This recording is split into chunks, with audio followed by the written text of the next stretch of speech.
Tonic elite wine shop సోదాల్లో సంచలన విషయాలు వెలుగులోకి వచ్చాయి. అనిత్ రెడ్డి, రాజ్ లక్ష్మణ్ రెడ్డి, కుప్పయ్య భారతి పేర్లతో టానిక్ లిక్కర్ మాటలు ఉన్నట్లు గుర్తించారు ఎక్సైజ్ అధికారులు. టానిక్ గ్రూప్ 100 కోట్ల రూపాయల ట్యాక్స్ ఎగ్గొట్టినట్లు నిర్ధారించారు. ఎక్సైజ్ శాఖలోని ఉన్నతాధికారులతో పాటు ఓ ఐఏఎస్ అధికారి పాత్రపై ఆరా తీస్తున్నారు. టానిక్ వైన్ మార్టుల్లో బడాబాబుల పిల్లలకు వాటాలు ఉన్నట్లు తెలుస్తోంది. రావుల శ్రవణ్ రెడ్డి, అభినయ్ రెడ్డి, అఖిల్ రెడ్డి, ప్రియాంకారెడ్డి పాత్రలపై ఆరా తీస్తున్నారు. బీఆర్ఎస్ ప్రభుత్వంలో కీలక వ్యక్తి ఆదేశాలతో టానిక్ ఎలైట్ వైన్ షాపులకు మినహాయింపులతో కూడిన జీవో జారీ చేసినట్లు అధికారులు గుర్తించారు. దీనికి సంబంధించి మరిన్ని డీటెయిల్స్ ధనరాజ్ అందిస్తారు. ధనరాజ్, దీనికి సంబంధించిన డీటెయిల్స్ ఏంటి? Thank you Sravanthi.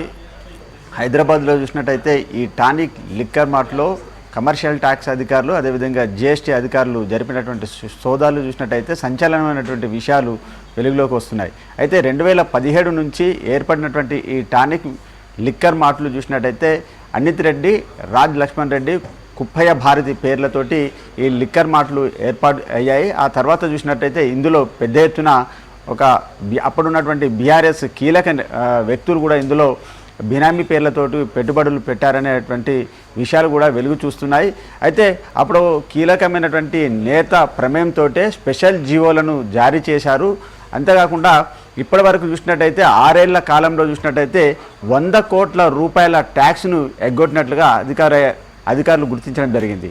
అయితే గత 6 ఏళ్ల నుంచి చూసినట్టయితే 1000 కోట్ల రూపాయల మేరకు కూడా ఈ టానిక్ ఏ ఎలైట్ సంబంధించి క్యూబ్ బై ఎలైట్ పేర్లతోటి వివిధ రకాల మాటల పేర్లతోటి పెద్ద ఎత్తున 1000 కోట్ల రూపాయల వరకు అమ్మకాలు జరిపినట్లుగా గుర్తించడం జరిగింది. ప్రధానంగా చూసినట్టయితే ఏదైతే ఇన్వాయిస్లో ఉన్నటువంటి వ్యాట్ని పూర్తిగా వ్యాట్ రాకుండా ఈ మొత్తం ఈ కోట్లాది రూపాయలకు సంబంధించి ప్రభుత్వానికి రావాల్సినటువంటి ఆదాయానికి భారీగా నష్టం చేకూర్చారు. అంతేకాకుండా ఇందులో చూసినట్టయితే పెద్ద ఎత్తున అంటే ఈ రాజకీయ పలుకుబడితో పాటుగాను అదేవిధంగా ఎక్సైజ్ డిపార్ట్మెంట్తో వారికి సంబంధించినటువంటి వాళ్ళ పిల్లలు ఇందులో పెట్టుబడి పెట్టడం జరిగింది. ఇందులో చూసినట్టయితే రావుల శ్రవణ్ రెడ్డితో పాటుగాను అభినయ్ రెడ్డి, అఖిల్ రెడ్డి, ప్రియాంక రెడ్డి ఈ పేర్లతోటి కూడా వివిధ రకాల లిక్కర్ మార్టులను వీళ్ళు నడిపినట్లుగా గుర్తించడం జరిగింది. గత 6 ఏళ్ల నుంచి చూసినట్టయితే కోట్లాది రూపాయల ఇన్వాయిస్లలో వ్యాట్ చెల్లించకుండానే కమర్షియల్ ట్యాక్స్ అధికారులతో పాటుగాను ఎక్సైజ్ శాఖకు రావాల్సినటువంటి ఆదాయం కోట్లాది రూపాయలు నష్టం చేకూర్చింది. ఈ క్రమంలోనే అంటే ఈ అధికార యంత్రాంగం కూడా ఎందుకు చోద్యం చూశారు అనే ప్రశ్నలు కూడా తలెత్తుతున్నాయి. వీరిపైన కూడా విచారణకు కూడా ప్రభుత్వం సిద్ధమైందని చెప్పొచ్చు. అయితే ఇప్పటి వరకు వెలుగు చూస్తున్నటువంటి పేర్లు చూసినట్టయితే అంటే రావుల శ్రవణ్ రెడ్డి కావచ్చు, అభినయ్ రెడ్డి, అఖిల్ రెడ్డితో పాటుగాను ప్రియాంక రెడ్డి వీరికి సంబంధించినటువంటి వీళ్ళు ఏ విధంగా ప్రభుత్వానికి ట్యాక్సులు చెల్లింపు చేశారు, అదేవిధంగా ఎక్సైజ్ శాఖ నుంచి కూడా ఎలాంటి మినహాయింపులు పొందారనే విషయంపైననే దర్యాప్తు కొనసాగుతూ ఉంది. అయితే మరోవైపున చూసినట్టయితే ఈ స్పెషల్ జీవో జారీ చేసినటువంటి క్రమంలో చూసినట్టయితే మొత్తం రాష్ట్ర వ్యాప్తంగా వీళ్ళు అంటే టానిక్ సంబంధించినటువంటి అనుబంధ సంస్థలు ఎక్కడి నుంచి ఎక్కడికైనా వీళ్ళు మద్యం కొనుగోలు చేయొచ్చు. అదేవిధంగా ఇతరాత్రకు సంబంధించి A4 ఎలైట్ అనే ఈ మద్యం షాపులు చూసినట్టయితే వాళ్ళు మాత్రము ఎక్కడైతే నిర్దేశించినటువంటి ప్లేస్లో మాత్రమే వాళ్ళు ఈ మద్యం కొనుగోలు చేయాలనేది ఇటు తెలంగాణలోని ఉన్నటువంటి వైన్ డీలర్లు అసోసియేషన్ వెంకటేశ్వరరావు కూడా చెప్పడం జరిగింది. అంటే వారికి కొన్ని పరిమితులు పెట్టడం జరిగింది, కానీ టానిక్ సంబంధించినటువంటి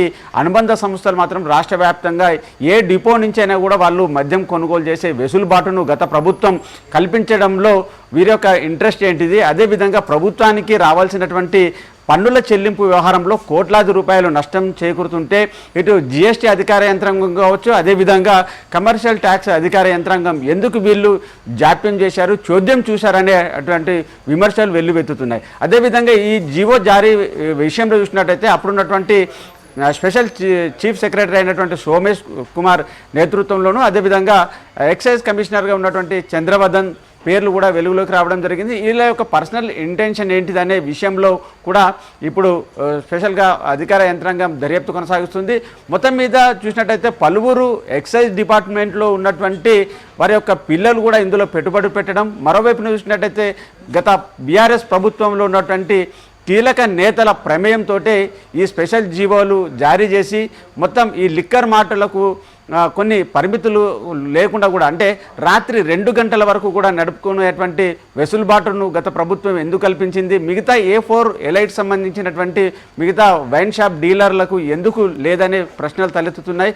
ఈ క్రమంలోనే బాధిత సంబంధించినటువంటి గతంలో కూడా ఎంతోమంది వైన్ షాపు నడుపుతున్నటువంటి యాజమాన్యాలతో కూడా ఇటు ప్రభుత్వానికి మొరపెట్టుకున్నప్పటికీ కూడా ఎక్సైజ్ శాఖకు ఫిర్యాదు చేసినప్పటికీ కొంతమంది వైన్ షాపులను వీళ్ళు ఎక్సైజ్ శాఖ కావచ్చు, అదేవిధంగా కమర్షియల్ ట్యాక్స్ అధికారులు కొంతమంది వైన్ షాపులను వారికి బెదిరింపులకు పాల్పడి వారి షాపులను కూడా మూసేయించారు, బెదిరింపులకు పాల్పడ్డారు అనే విషయం కూడా కొంతమంది బాధిత వర్గము ఇటు తెలంగాణ వైన్ డీలర్ అసోసియేషన్ అయినటువంటి వెంకటేశ్వరరావు కూడా చెప్పడం జరిగింది. అంటే మొత్తం మీద రాత్రికే చీకటి జీవోలను తీసుకొచ్చి ఈ వైన్ సంబంధించి అంటే టానిక్తో పాటుగాను క్యూబై ఎలైట్ సంబంధించినటువంటి ఈ లిక్కర్ మాటలకే ప్రత్యేకమైనటువంటి జీవోలను తీసుకొచ్చి ప్రభుత్వానికి రావాల్సినటువంటి 100 కోట్ల రూపాయల మేరకు ఇప్పటికే నష్టం చేకూర్చింది. అదేవిధంగా ఇందులో ఉన్నటువంటి కీలకమైనటువంటి రాజకీయ నాయకుల